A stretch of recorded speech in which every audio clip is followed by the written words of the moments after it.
Hello, I am June Tong from the Beckman Laser Institute at the University of California, Irvine, and I will be presenting on a recent paper published by the Journal of Surgical Research about the evaluation of visual perception for assessing reconstructed flap health compared to spatial frequency domain imaging. Currently, there are about 80,000 free flap tissue surgeries performed in the U.S. annually. However, complications in these tissues may sometimes arise due to occlusions. When these occlusions are not caught early enough, the free flap tissues will fail.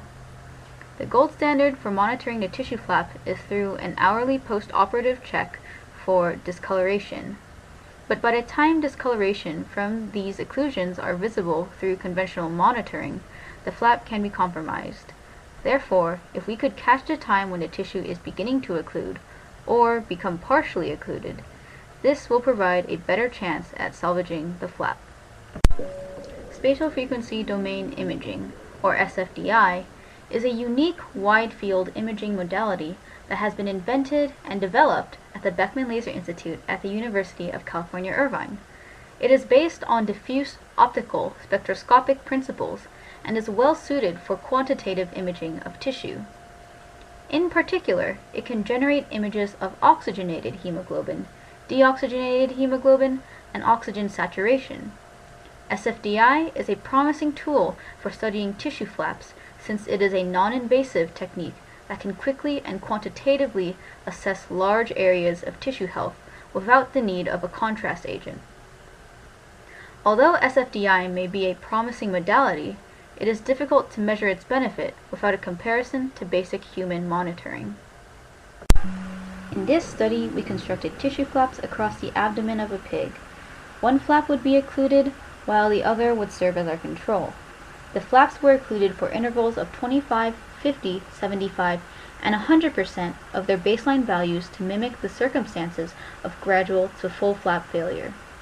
2 cameras were set up over the pig to image these occlusions, a digital camera and an SFDI camera.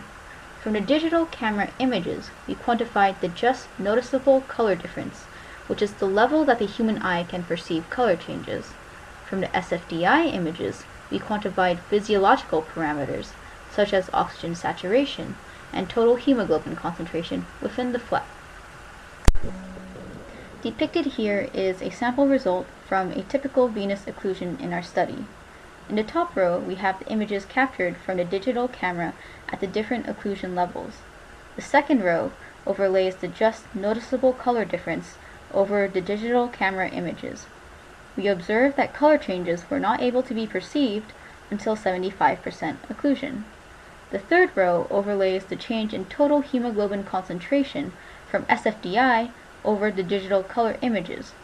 We observed that SFDI detected changes in total hemoglobin concentration during occlusions as low as 25%. In conclusion, the visual perception of occlusions is effective for visualizing complete occlusions, but the just noticeable color difference is not always apparent during partial occlusions. In comparison, SFDI allows for quantitative detection of occlusions via physiological parameters such as total hemoglobin concentration and oxygen saturation, which can detect partial occlusions as soon as they occur. Hence, SFDI is a promising tool for early detection of flap occlusions, which should lower the failure rate of compromised flaps.